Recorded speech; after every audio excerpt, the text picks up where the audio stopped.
Hello, welcome back to the MLB DFS breakdown by LineStar.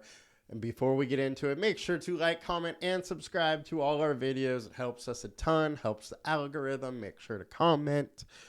We just want to keep giving you free content, and that is the way we're going to be able to do it. And if you're not already, make sure you're a LineStar subscriber. It's only $29.99 a month. Gets you access to all of our DFS school tools, props AI, and all of that goodness. Also, if you don't want to, you want to just try it out a little bit, we have a bunch of promo offers. If you're a new customer to any of these 4 spots, you can get 2 to 6 months free. Now, let's get into the slate. We got a small guy. We got only 5 games tonight, but I think it's going to be a fun one. We got a lot of different ways to go here. So with pitching, Garrett Cole, by far the highest owned pitcher of the night.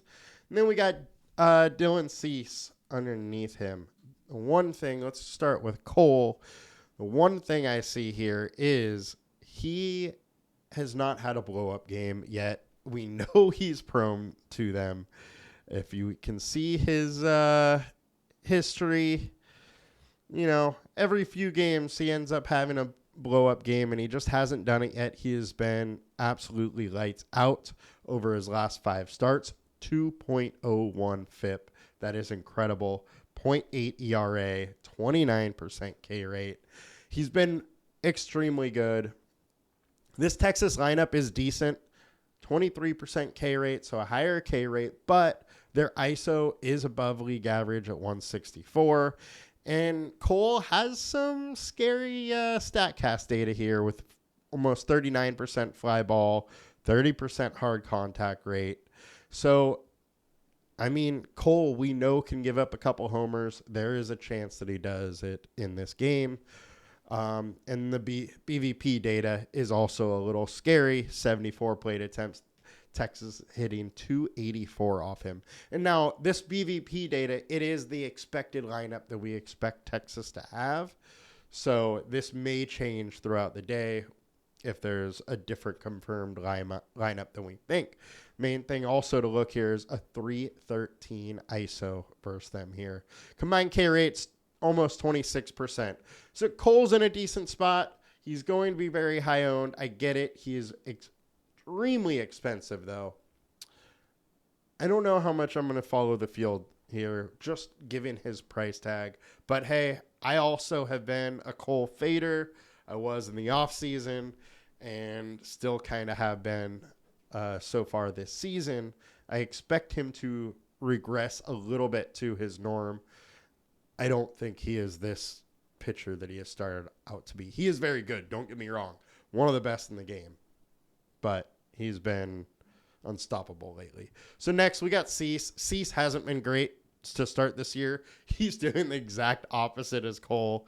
If we see here, so his FIP has been 3.53, not too far off his last 20 start FIP of 3, but K rate 28% versus 26% over his last 20. He's been a little bit worse.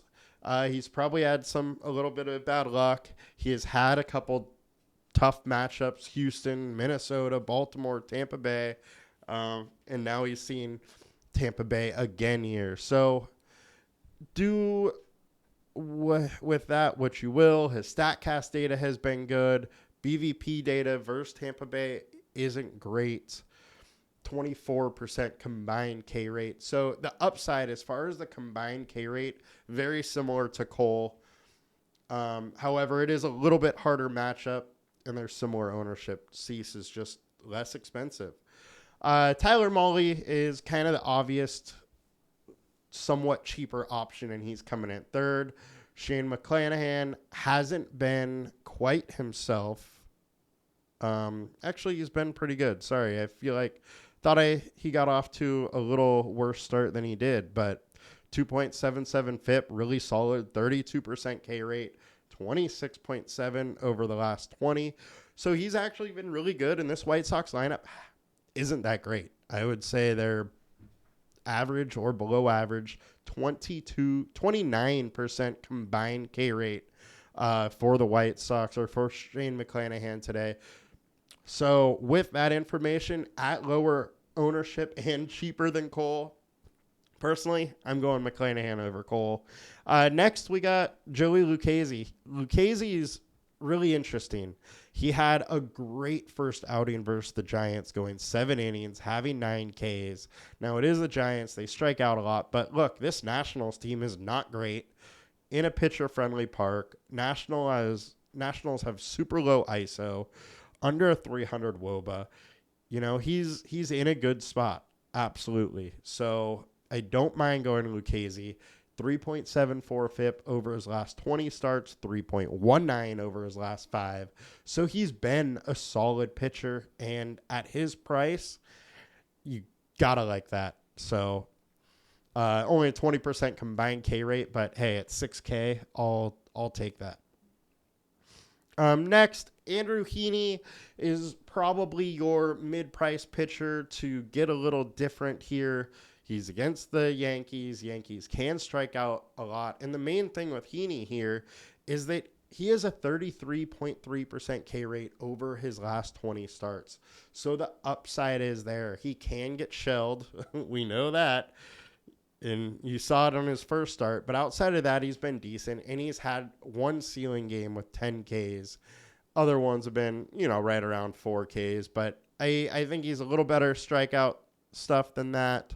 Our combined K rate for him is 23%. So he is absolutely interesting. Everybody else is kind of meh to me. I'd probably stick to those guys. Now let's check FanDuel out. We have probably spent a little too much time on pitching today with this small slate. FanDuel, McClanahan and Cole are very similar price. As we talked about, McClanahan has really nice upside. He is coming in 20% less owned than Cole, so I like that pivot off Cole. Tyler Mahle is fine. FanDuel-wise, I think I would probably stick to one of the higher-priced guys today between Cease, McClanahan, Cole, just because those guys are going to be able to give you the upside. I don't think Mahle can get there. Andrew Heaney could get there as well at 8,500. So that's probably the way I would be going on FanDuel. And now let's jump into some stacks. All right, we're on main slate. And we'll go to the good old stack attack. Now, highest owned stack of the day looks like to be the Mets. So that is with Trevor Williams on the bump, which makes sense. He's just a meh pitcher, may not go that deep into the game, and that Washington bullpen isn't very good. So I understand why people want to go to the Mets. They also aren't too shabby of an offense here. Yankees are coming in decently owned as well. We talked about Andrew Heaney. He does have high upside, but he also can get shelled. He can give up some home runs. So I get why people are going there. Let's go to the highest projected now. New York, all over it. Texas is up here. Very interesting. Talked about possibly fading Cole. Projections are favoring Texas here a little bit. This is going to get you super different. So as you see, the leverage score is pretty high and the ownership is extremely low. Everybody's going to be on Cole. If you have Texas and he does have one of those blow-up games, you're in a great spot. Obviously, talking range of outcomes here, most likely Texas doesn't have a great game. But if they do, they could have a really good game because we know Cole is prone to, giving up 7 runs in an inning or something and being out by the third. So that is possible. Make sure you understand it is there. Just if you're going with Texas, understand the risk. So going against one of the best pitchers in the game. Now let's check out the ceiling. We got Texas all over the ceiling, and that's what I'm saying. They can get there. It's just, will they? There's big range of outcomes here. Tampa Bay Rays are a little interesting one against Cease. It's another spot where Cease hasn't been great lately. White Sox bullpen is bad. Cease hasn't made it into the 6th inning. And so say Cease gives up a couple more, they get into the bullpen early, this Tampa Bay offense can absolutely do some damage there. Now the highest leverage is Washington. And, I don't love it against Lucchesi. You absolutely can do it. But I think where I would probably be going is Detroit for my leverage play, or Texas, like we talked about. But Detroit is, a little cheaper and nobody's going there.